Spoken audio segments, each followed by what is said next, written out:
Hello दोस्तों, कैसे हो आप सभी लोग। होप सो आप सब लोग बढ़िया होंगे। तो दोस्तों आज हम सीखेंगे design of welded plate girder. दोस्तों ये जो क्वेश्चन है आपको डिज़ाइन ऑफ स्टील स्ट्रक्चर में 14 to 16 मार्क्स के लिए पूछा जाएगा। तो दोस्तों प्लेट गर्डर को डिज़ाइन करने के लिए जनरली 2 टाइप के क्वेश्चन एग्जाम में पूछे जाते हैं। सबसे पहले तो ये design of cross section of plate girder और डिज़ाइन ऑफ स्टिफनर्स। तो ऐसे 2 टाइप के क्वेश्चंस पूछे जाते हैं। तो मैं दोनों में से एक ही टाइप का लूँगा क्योंकि ये दूसरा क्वेश्चंस इसके और में आएगा। लेकिन हमें पढ़ाते वक्त दोनों कंबाइन करके पढ़ाया जाता है। मतलब आप अगर टीचर से लेक्चर में देखेंगे तो वो कैसा पढ़ाते हैं, वो आपको डिज़ाइन ऑफ क्रॉस सेक्शन और डिज़ाइन ऑफ स्टिफनर्स वो दोनों एक साथ पढ़ाएंगे। तो उसका जो सम है वो बहुत लेंदी हो जाता है। लेकिन आपको एग्ज़ाम में इतना लेंदी सम नहीं पूछा जाता। आपको एग्ज़ाम में 14 to 16 मार्क्स के लिए पूछा जाता है। तो वो डिज़ाइन ऑफ क्रॉस सेक्शन पूछा जाएगा, नहीं तो डिज़ाइन ऑफ स्टिफनर्स पूछा जा सकता है। दोनों में से कौन सा भी पूछा जा सकता है। तो आज हम सीखेंगे डिज़ाइन ऑफ क्रॉस सेक्शन। तो अभी मैंने एक क्वेश्चन लिया है। तो दोस्तों ये क्वेश्चन पिछले साल नवंबर दिसंबर 2022 के क्वेश्चन पेपर से मैंने लिया है। तो देखिए इस क्वेश्चन में क्या पूछा गया है। A simply supported welded plate girder of span 30 meters is subjected UDL 30 kilo newton meter on a whole span excluding self weight of a plate girder design cross section of plate girder assume compression flange is laterally supported throughout the span.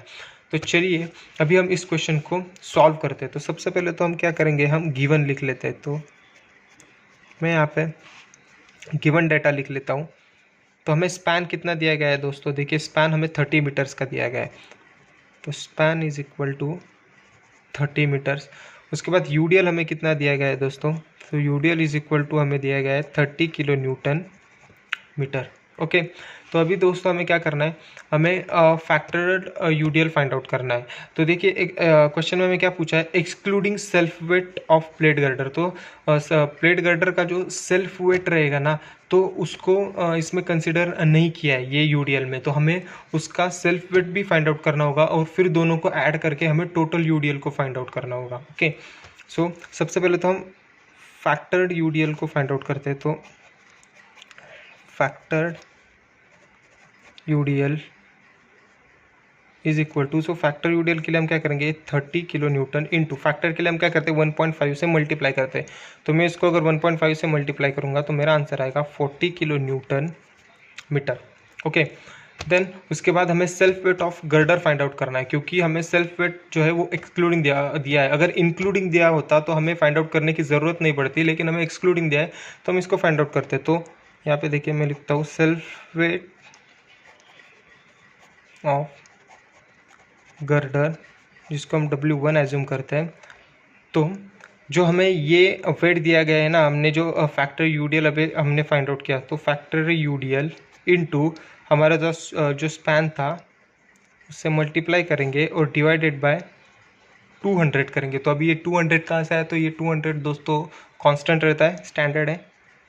तो मुझे self weight of girder का self weight मिला मुझे 6.75 kilo Newton. ये हो गया girder का self weight. Okay. तो इसके बाद मुझे क्या चाहिए, टोटल यूडीएल फाइंड आउट करना होगा हमें।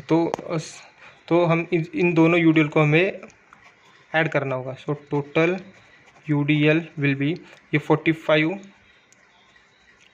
प्लस ये 6.75, दोनों को ऐड करूँगा तो मुझे आंसर मिलेगा 41.75 किलो न्यूटन। ये हो गया मेरा टोटल यूडीएल। ओके। सो ये मेरी स्टेप नंबर 1 थी। तो दोस्तों अभी हम जाएंगे स्टेप नंबर 2 के लिए। सो स्टेप नंबर 2 क्या होंगी, हमें फाइंड करना होगा shear force and bending moment. तो मैं यहाँ पे लिख लेता हूँ to find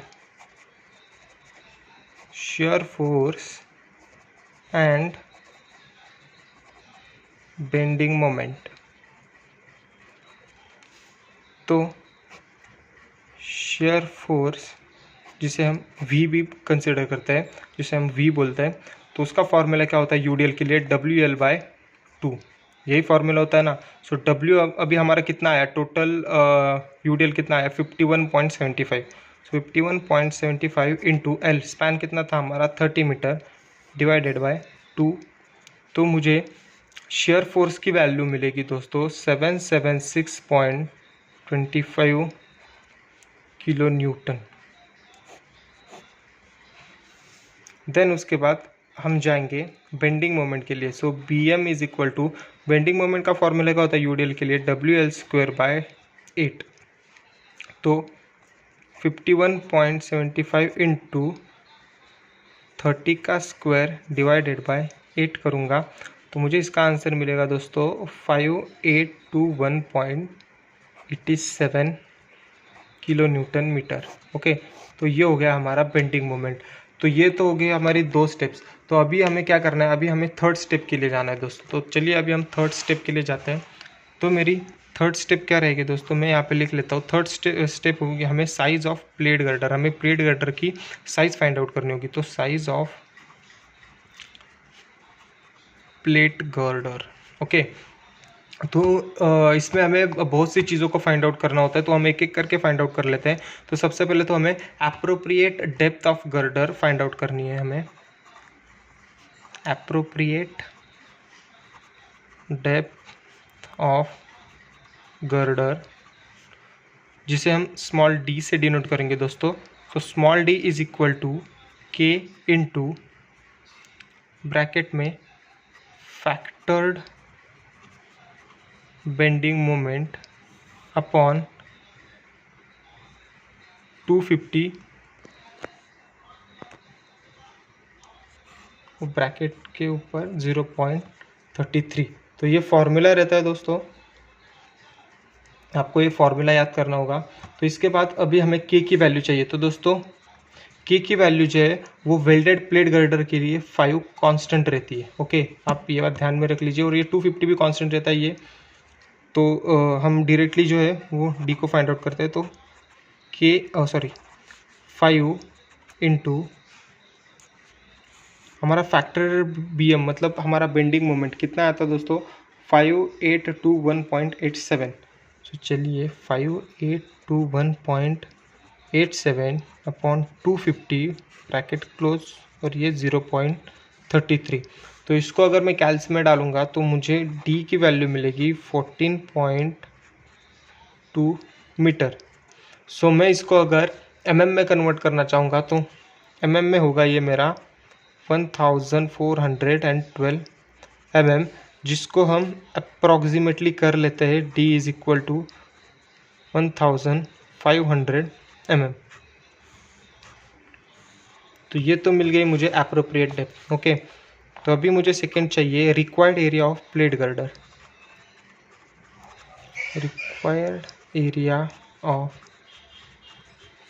plate girder. So इसको हम ए एफ से डिनोट करते हैं। So A F is equal to, इसका फॉर्मूला होता है M upon D into F Y upon gamma M not. So दोस्तों डी की वैल्यू जो है वो तो हमें मिल चुकी है। एम जो होता है वो हमारा बेंडिंग मोमेंट रहता है और एफ वाई तो हमारा 250 कांस्टेंट रहता है और गैमा एम नॉट की वैल्यू भी 1.10 कांस्टेंट रहती है। तो हम डायरेक्टली ए एफ को फाइंड आउट कर सकते हैं। तो A F is equal to M, M की वैल्यू हमारी कितनी आई थी 5821.87 अपॉन डी कितना आया था हमारा 1500 इंटू एफ वाई कितना होता है 250 अपॉन 1.10। अभी आपको यहाँ पे एक और बात को ध्यान में रखना है दोस्तों, हमारा जो मोमेंट था वो किलो न्यूटन मीटर में था, तो हमें इसको न्यूटन पर एमएम में करना है। तो न्यूटन पर एमएम में यहाँ पे लिखना होगा। तो उसके लिए हमें क्या करना होगा, इंटू 10⁻⁶ करना होगा इसको।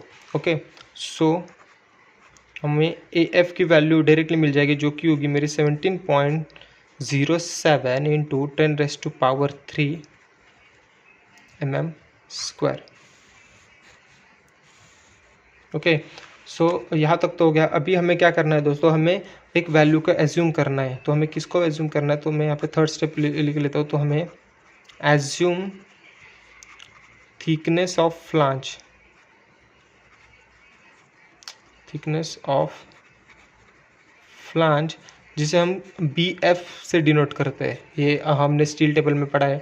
तो हम इसकी फ्लांज की थिकनेस को हम 550 एज्यूम कर लेते हैं। ओके, 550 हमने एज्यूम कर ली। उसके बाद हम जाएंगे 4 नंबर स्टेप के लिए, थिकनेस ऑफ प्लेट गर्डर। तो हमें प्लेट गर्डर की थिकनेस को फाइंड आउट करना है। तो थिकनेस ऑफ प्लेट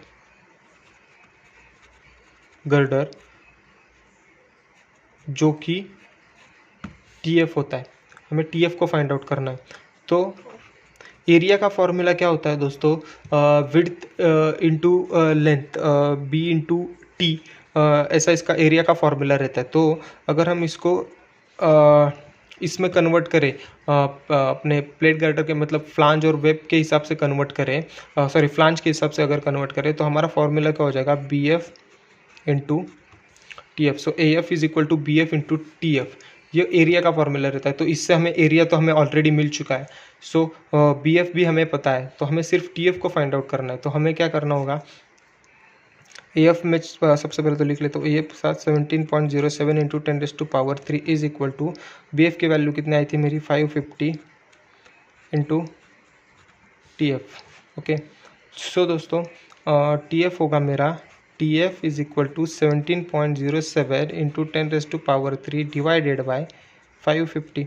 सो मैं इसको डिवाइड करूँगा, कैल्सी में डालूँगा, तो मुझे TF का आंसर आएगा, कितना आ रहा है मेरा, 31.03 मेरा TF का आंसर आ रहा है।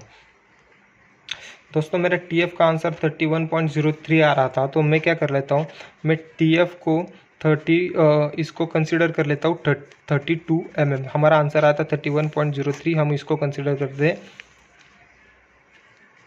32 mm। ओके, ये पॉइंट में नहीं रहता उसका आंसर, तो इसीलिए हमने कंसिडर किया। अभी हम जाएंगे 4th नंबर के लिए। तो 4th नंबर हमें क्या फाइंड आउट करना है, total depth of plate girder हमें फाइंड आउट करना है। Total depth of plate girder, जिसे हम कैपिटल D से डिनोट करते हैं। So capital D is equal to small d plus 2TF। So दोस्तों हमें स्मॉल d की वैल्यू कितनी मिली थी, हमने फाइंड आउट की थी अभी 1500 मिली थी ना। सो प्लस 2 इंटू हमें TF कितना मिला, 32। तो मुझे कैपिटल D की वैल्यू कितनी मिलेगी, 1564 mm। ये हो गया मेरा total depth of plate girder. Okay, so ये इसमें फर्स्ट और इसमें ये सेकंड। अभी हम सेकंड के लिए जाएंगे इसमें तो हमें एक और वैल्यू का एज्यूम करना है। तो हमें क्या एज्यूम करना है, assume thickness of web, thickness of web की थिकनेस हमें एज्यूम करनी है। हम इसको एज्यूम कर लेते हैं 12 mm। ओके, सो यहाँ तक तो हो गया दोस्तों। तो अभी हम जाएंगे 5th नंबर की स्टेप के लिए। ये तो यहाँ तक हमारा 4 स्टेप्स कंप्लीट हो गया। अभी हम 5th नंबर की स्टेप के लिए जाएंगे। हमें क्या करना है, क्लासिफिकेशन ऑफ सेक्शन करना है। तो हमें सेक्शन को क्लासीफाई करना होगा। हमने अपने DSS के फर्स्ट यूनिट में पढ़ा होगा क्लासिफिकेशन कैसे करते हैं, और मैंने पिछले वाले वीडियोज़ में भी बताया कि क्लासिफिकेशन कैसे करते हैं। तो सबसे पहले तो हमें जाना है फ्लांज के लिए। सो फ्लांज का क्लासिफिकेशन का फॉर्मूला क्या होता है, BF/2 divided by TF। So BF कितना था मेरा, 550 डिवाइडेड बाई 2 अपॉन TF मेरा आया था 32। सो इससे मेरा आंसर आएगा दोस्तों 8.59 एप्सिलॉन, जो कि होगा मेरा लेस देन 9.4 एप्सिलॉन। ये वेल्डेड के लिए कर रहे हैं हम। हमें IS में पेज नंबर 18 पे जो टेबल दिया गया है उसमें ये सब वैल्यूज़ कैसे और फॉर्मूला कैसे आए ये सब हमें दिए गए। तो आप प्लीज़ IS 800 2007 पेज नंबर 18 में इसको चेक कीजिए। सो ये अभी हम वेल्डेड के लिए कर रहे हैं, रोल के लिए नहीं कर रहे। तो हमारा ये फ्लांज क्या आएगा, फ्लांज आएगा हमारा कॉम्पैक्ट। देन सेकेंड हम जाएंगे वेब के लिए। सो वेब का फॉर्मूला होगा D/TW is equal to 1500 divided by 12। So इसका आंसर आएगा मेरा 125 एप्सिलॉन, जो कि मेरा लेस है 126 एप्सिलॉन से। सो ये मेरा आएगा सेमी कॉम्पैक्ट। सो हमारा सेक्शन जो होगा दोस्तों, सेक्शन इज सेमी कॉम्पैक्ट। हमारा सेक्शन जो है, section is semi compact. Okay, तो अभी हम जाएंगे 6 नंबर के स्टेप के लिए दोस्तों। तो अभी हमें चेक देना होगा। तो अभी हमें first of all check for moment carrying capacity, तो हमें इसका चेक देना होगा। सो मैं यहाँ पे लिख लेता हूँ check for moment carrying capacity. Okay, तो इसमें हमें सबसे पहले तो ZP को फाइंड आउट करना होगा, क्योंकि ZP को फाइंड आउट करते ही हमें MD यानी कि मोमेंट हमें मिलेगा, क्योंकि MD का फॉर्मूला में हमें ZP रिक्वायर्ड रहता है। तो अभी हम सबसे पहले तो ZP को फाइंड आउट कर ले। तो ZP का फॉर्मूला है 2 into BF into TF into capital D minus TF upon 2। तो इसका फॉर्मूला हमें सारी वैल्यूज़ दोस्तों पता है। तो चलिए हम फटाफट इसमें सब वैल्यूज़ डाल देते हैं। तो 2 into 550 into 32 into capital D की वैल्यू आई थी हमारी 1564 divided by -34 divided by -32 divided by 2। सो दोस्तों इसको सॉल्व करूँगा तो मुझे ZP की वैल्यू डायरेक्टली मैं कैल्सी में डाल देता हूँ। तो कैल्सी में डालने के बाद मुझे इसके वैल्यू मिल रहे हैं 26.96 इंटू 10⁻⁶। ये तो मिल गया मुझे मेरा ZP। तो अभी हमें मोमेंट का चेक देना होगा, क्योंकि हमारा स्टेप ही वही चल रहा है। तो हमें इसके लिए MD को फाइंड आउट करना होगा। So MD is equal to, MD का फॉर्मूला रहता है beta B into ZP into FY upon gamma M naught. तो चलिए दोस्तों हमें सारी वैल्यूज़ पता है, तो फटाफट वैल्यूज़ डाल देते हैं। तो बीटा बी की वैल्यू 1 कांस्टेंट रहती है। ZP की वैल्यू हमने अभी निकाली 26.96 इंटू 10⁻⁶ इंटू FY की वैल्यू 250 कांस्टेंट रहती है, और गामा एम नॉट की वैल्यू 1.10 कांस्टेंट रहती है। तो मेरा MD का जो वैल्यू आएगा दोस्तों वो कितना आ रहा है मेरा 6127.27 किलो न्यूटन मीटर। तो ये दोस्तों मेरा MD का वैल्यू आ रहा है। तो मुझे इसका चेक देना होगा। सो देखिए हमारा जो MD था वो ग्रेटर आ रहा है M से, क्योंकि हमारी MD की वैल्यू है 6127.27 और हमने मोमेंट स्टार्टिंग में फाइंड आउट किया था। तो उसकी वैल्यू कितनी थी हमारी 5821.87। तो ये जो है दोस्तों वो सेफ है, और यहाँ तक जो है हमारा एकदम करेक्ट आंसर आ रहा है। ओके, सो अभी हम जाएंगे स्टेप नंबर 7। स्टेप नंबर 7 होगी हमारी चेक फॉर शेयर स्ट्रेंथ। अभी मोमेंट का चेक दिया तो अभी हमें शेयर स्ट्रेंथ का भी देना होगा। तो चलिए शेयर स्ट्रेंथ का चेक देते हैं। तो शेयर स्ट्रेंथ का चेक का एक फॉर्मूला होता है V। ये डायरेक्टली चेक दे रहे हैं हम, तो V हमारी शेयर स्ट्रेंथ रहती है जो कि लेस आनी चाहिए 0.535 इंटू AV इंटू FY। सो दोस्तों AV का भी एक फॉर्मूला होता है। तो चलिए अभी हम AV इज इक्वल टू होता है हमारा स्मॉल d इंटू TW। तो स्मॉल d की वैल्यू कितनी आई थी हमारी 1500 आई थी दोस्तों, और इससे TW आया था हमारा 12। सो AV की वैल्यू मेरी आएगी 18,000। ओके, AV तो मिल गया हमें। तो चलिए अभी हम फटाफट चेक दे देते हैं। तो V should be less than 0.535 into AV कितना आया हमारा 18,000 इंटू FY 250। सो इसको मैं कैलकुलेट करूँगा तो इसका आंसर आ रहा है मेरा V का कितना वैल्यू था हमारा, हमने स्टार्टिंग में ही शेयर फोर्स निकाला था, कितना था 776.25 किलो न्यूटन था, जो कि लेस आना चाहिए। और इन सबको कैलकुलेट करने के बाद मुझे यहाँ पे आंसर मिल रहा है 2407.5 किलो न्यूटन। सो दोस्तों देखिए मेरा V इससे लेस आ रहा है, तो ये भी मेरा चेक एकदम सही है और ये सेफ है। ओके, तो यहाँ तक जो है हमारा क्वेश्चन ऑलमोस्ट कंप्लीट हो चुका है। अगर आपको क्वेश्चन में चेक फॉर बकलिंग स्ट्रेंथ भी पूछा जाए तो आपको नेक्स्ट स्टेप करनी होगी। तो चलिए अभी हम नेक्स्ट स्टेप के लिए जाते हैं। यूजुअली आप ये स्टेप भी कर दीजिए ताकि आपको फुल मार्क्स मिलने के चांसेस रहेंगे। तो चलिए अभी हम स्टेप नंबर 8 के लिए जाते हैं। So check for buckling strength of shear. Okay, so दोस्तों ये स्टेप को सॉल्व करने के लिए आपको लगेगा IS कोड में जाइए, पेज नंबर 60 खोलिए, क्लॉज नंबर 8.4.2.2 में आपको मिल जाएगा इसके फॉर्मूले। सो 8.4.2.2 में यहाँ पे क्लॉज नंबर लिख देता हूँ, पेज नंबर होगा 60 IS 800 2007 में। इसमें अगर जाएंगे तो आपको सबसे पहले तो एक टाउ CRE का एक फॉर्मूला मिलेगा, उसको सबसे पहले तो फाइंड आउट करना होगा।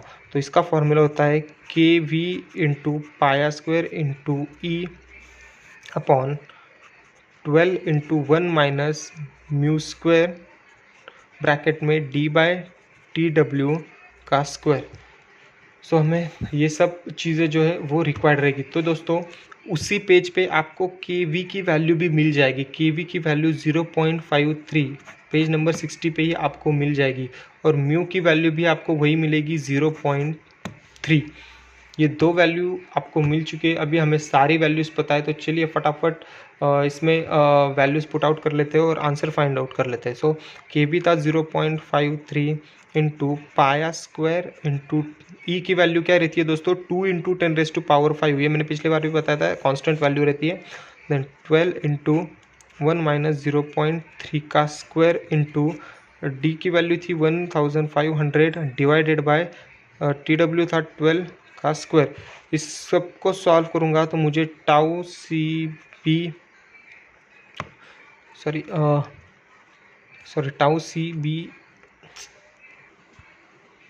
तो मुझे टाउ सी बी मेरा गलती से यहाँ पे टाउ सी आर लिख दिया था, तो ये शायद से टाउ सी बी। आप आईएस में एक बार देख लीजिए टाउ सी बी है या टाउ सी आर है, आपके कन्फ्यूजन ना हो इसलिए। So tau C B E is equal to, इन सबको मैं कैल्सी में डाल देता हूँ तो मुझे इसका आंसर मिल जाएगा, जो कि आएगा मेरा।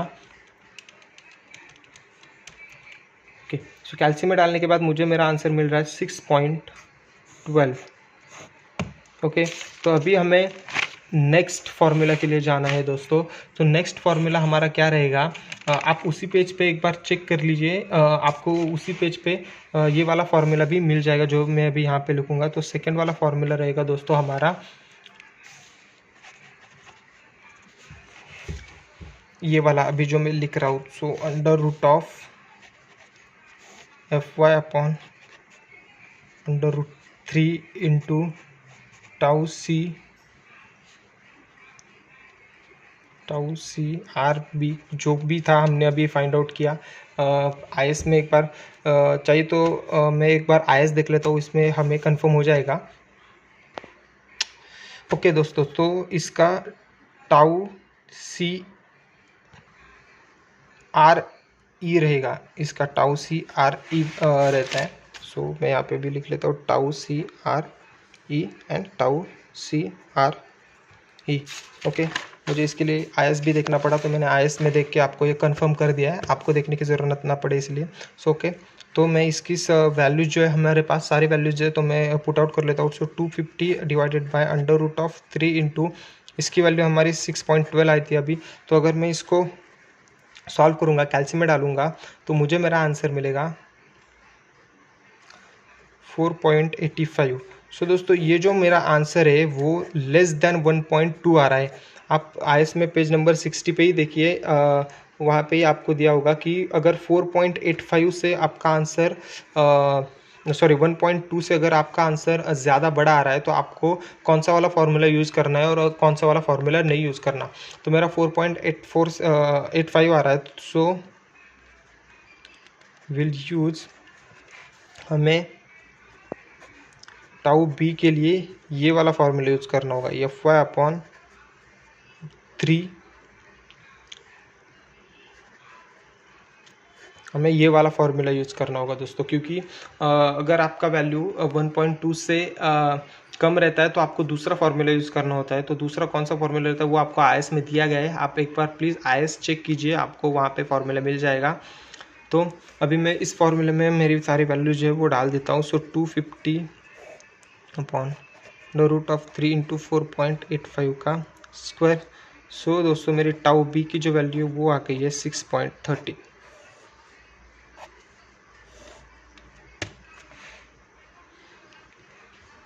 ओके, तो इसके बाद दोस्तों हमारी एक लास्ट स्टेप बची है, स्टेप नंबर 9 के लिए। तो चलिए अभी हम स्टेप नंबर 9 के लिए जाते हैं दोस्तों। सो स्टेप नंबर 9 है हमारी shear force corresponding to web buckling. अगर आपको ये रिक्वायर्ड रहेगा तो आप इसका चेक दीजिए, अगर नहीं पूछा गया तो कोई देने की ज़रूरत नहीं है। V C R is equal to A V into tau B, ये इसका फॉर्मूला रहता है। अभी हमें वी सी आर को फाइंड आउट करना है। सो ए वी की वैल्यू हमने फाइंड आउट की थी 18,000 आई थी, और अभी इसकी वैल्यू हमारी आई है 6.13। सो वी सी आर का मेरा वैल्यू आ रहा है 1103.40 किलो न्यूटन, जो कि मेरा V C R is greater than V आ रहा है। तो दोस्तों यहाँ तो जो है मेरा आंसर जो वैल्यू है वो सेफ़ है, तो मेरा आंसर यहाँ पे आ गया है। तो होप सो दोस्तों आपको यहाँ तक प्लेट गर्डर का डिज़ाइन समझ में आ गया होगा। दोस्तों मैंने वीडियो के स्टार्टिंग में ही बताया था कि प्लेट गर्डर में आपको दो टाइप के क्वेश्चन पूछे जाते हैं। सो दो में से आपको कौन सा भी क्वेश्चन पूछा जा सकता है, लेकिन ये डिज़ाइन ऑफ क्रॉस सेक्शन आपको 90% तो पूछा ही जाता है एग्ज़ाम में। तो प्लीज़ आप स्टिफनेस की जगह ये करेंगे तो आपके लिए बेहतर होगा। करता हूँ कि आपको ये वीडियो समझ में आ गया होगा। अगर नहीं आया तो आप प्लीज़ वीडियो को रिवाइंड कीजिए, आपको समझ में आ जाएगा। सो मैं आपसे मिलूँगा नेक्स्ट वीडियो के लिए, तब तक के लिए बाय बाय।